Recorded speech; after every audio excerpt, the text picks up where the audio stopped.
hoje vamos escutar o relato da loira de vermelho. A loira não é loira do banheiro, é a loira de vermelho. Pera aí, pessoal. Deixa eu tirar e colocar aqui de novo. Tá bom pra vocês, né? Não tá fazendo muito isso, não. Tira a mãozinha. Pera aí, tá? Porque tá carregando aí, demora 25 mil anos. Olá, assombrados! Eu sou a Ana Paula e vou contar um relato pra vocês. A loira de vermelho.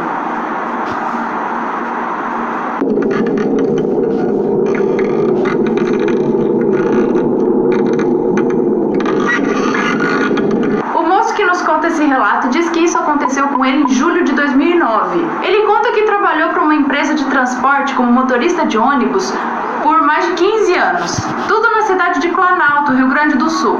E diz que na época que aconteceu isso, fazia um inverno bem rigoroso, porque lá faz um inverno muito rigoroso que chega a temperaturas abaixo de zero no Rio Grande do Sul. Então era uma terça-feira e ele havia pego o turno da noite, no trajeto de São Gabriel a Santa Maria, à meia-noite, por aí. Fazia bastante frio, como de costume nas regiões aí do sul, e havia poucos passageiros. Ele não lembra precisamente, mas era em torno de uns 7 passageiros, e 2 deles eram 2 carinhas ali que eram conhecidos ali pelo bairro, pela redondeza, por serem tipo bandidinhos, sabe? Por terem sido envolvidos com algum crime aí. Os primeiros quilômetros da viagem foram tranquilos, e eles receberam ordens para recolher passageiros no meio do caminho. Muitos deles são moradores rurais, que o único meio de transporte deles às vezes era o ônibus. E aquelas redondezas costumavam ser bastante desertas, apenas uns vilarejos e umas casinhas assim, espaçadas. Apesar dessas ordens, ele diz que muitos colegas não se sentiam à vontade em parar no meio da estrada para pegar passageiros, por medo de assalto, né? Um horário fora, assim, e à noite, e aí muitos até nem paravam. Então, depois de atravessar o primeiro vilarejo, ele parou para pegar apenas um casal de velhinhos que já era conhecido deles ali, de outras viagens. E nesse momento o cobrador não estava no ônibus também, esse turno, então os velhinhos pagaram para ele mesmo e seguiram viagem. Então lá à frente ele observou uma capelinha. O ônibus dele lá para trás totalmente escuro, provavelmente os passageiros todos dormindo. Bom, de qualquer forma ele tomou a decisão de parar o ônibus. Então no que ele foi pegando ali o rumo para parar o ônibus, nesse mesmo instante passou um caminhão com tudo do lado do retrovisor esquerdo dele, que ele teve que entrar e parar depressa ali no canto. Fez ali rapidamente a manobra, parou no acostamento do lado da estrada, bem ao lado da placa da BR. Foi um susto, né? Quando ele parou, recuperou o fôlego, ele olhou ali pro vidro da porta de abrir ali do ônibus e a moça não estava mais lá. Ele falou, deve estar esperando ali para colocar alguma mala no bagageiro. Então ele abriu a porta automática lá do ônibus e foi descendo degrau por degrau. Cadê a moça? Disse que estava um frio muito gelado. Olhou ali no bagageiro, a moça não estava lá. Olhou em volta, só viu o campo escuro e coberto de geada. Nessa hora ele começou a ficar abismado. Então ele deu uma volta rápida ao redor do ônibus, procurando a tal moça que estava ali do lado daquela placa da BR. E nada. Ele voltou quase que correndo para dentro do ônibus porque ele só queria sair dali rápido. Ele disse que jura que nunca ele sentiu um arrepio tão forte como naquele dia. Ele deu uma pisada mais forte no acelerador ali porque o que ele mais queria era sair dali aquela hora, rápido.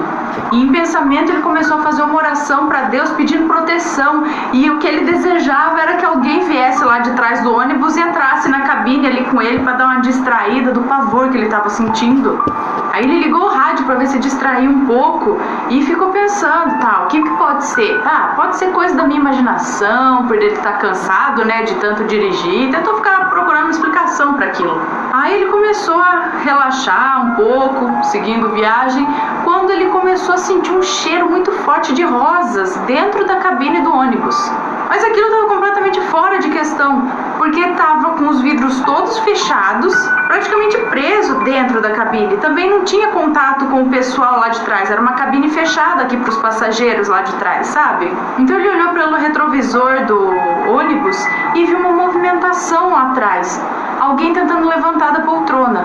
Aquilo começou a prender muito a atenção dele, ele olhava de segundo em segundo no retrovisor assim, para ver o que era aquilo. E ele não conseguia definir direito, era uma silhueta. Quando ele observou realmente um vulto que se levantou, andou em direção ao banheiro do ônibus e entrou. Ele sentiu um frio percorrer pela espinha, parecia que o coração ia saltar pela boca. Começou a sentir até um mal-estar, mas ele tinha que olhar para ver o que era aquilo. Então ele acendeu a luz do ônibus, falou, não estava nem aí mais se iam ficar bravos, se não ia, se o povo estava dormindo, mas ele tinha que ver aquilo. E ele ficou olhando, acendeu a luz lá, o povo meio que abriu o olho, já meio que merda, acendeu a luz no olho, tava dormindo, caramba. Mas não tava nem aí, ele queria ver o que estava acontecendo e olhando no retrovisor. E ele já tava com medo daquilo, gente, aquilo é um vulto que, nossa, não sai ninguém do banheiro, e eu vi alguma coisa entrando. E ele olhava pro retrovisor, mas ninguém saía do banheiro. Foi quando ele viu aquela senhorinha que tinha embarcado no ônibus junto com o marido, entrando.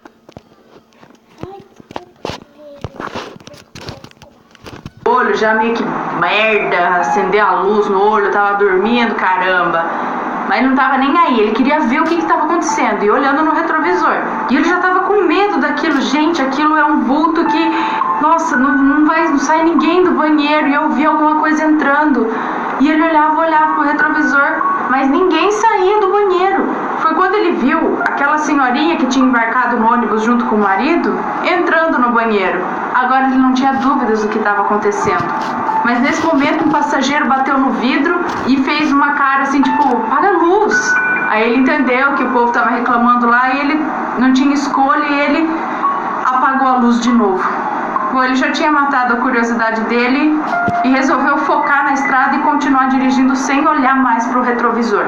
Meu Deus do céu, ele disse que parecia que a pressão dele tinha caído. Ele estava se sentindo gelado. Ele sentiu uma aflição que fazia com que ele olhasse o tempo todo no retrovisor, ali no espelho, para ver se ele via aquele vulto de novo. Porque o que aconteceu? Ele viu aquele vulto lá atrás que se levantou do banco, ele não conseguia definir direito o que era, entrou no banheiro e não saiu mais. E depois disso aquela senhorinha entrou, então não havia ninguém no banheiro na hora que a senhorinha entrou. Ele disse que parecia a viagem mais longa da vida dele, não terminava nunca aquilo. Quando finalmente ele chegou na estação rodoviária de Santa Maria, sem desconfiarem de nada, nem fazer pergunta pelo estranho comportamento dele. Ele acredita que os passageiros não viram nada lá, nem ninguém. Depois de uns 2 meses do ocorrido, quando ele fazia esse mesmo trajeto, só que agora de manhã e na companhia de um cobrador, ele mencionou com o cobrador, contou o que tinha acontecido com ele naquele trajeto e apontou ainda a capelinha que ele havia visto com velas acesas. Então o cobrador olhou para ele com uma cara séria primeiro e depois começou a rir da cara dele. E é óbvio que ele não acreditou na história. Mas um agricultor que estava ali ao lado e tinha escutado a conversa dele com o cobrador, se aproximou depois do motorista, do moço que nos conta esse relato, e disse que ali aconteceu um acidente de carro, um acidente grave, onde uma moça loira que dirigia um Vectra se acidentou, saiu da pista, bateu em uma árvore e veio a falecer no local. Por isso, aquela capelinha ali na beira da estrada. Ele conta que faz pouco tempo que ele deixou de ser motorista rodoviário, depois de longos 17 anos na estrada. Mas essa viagem foi a mais tensa de todas. E se você tem algum comentário a respeito desse relato, deixa aqui embaixo pra gente, dá o seu like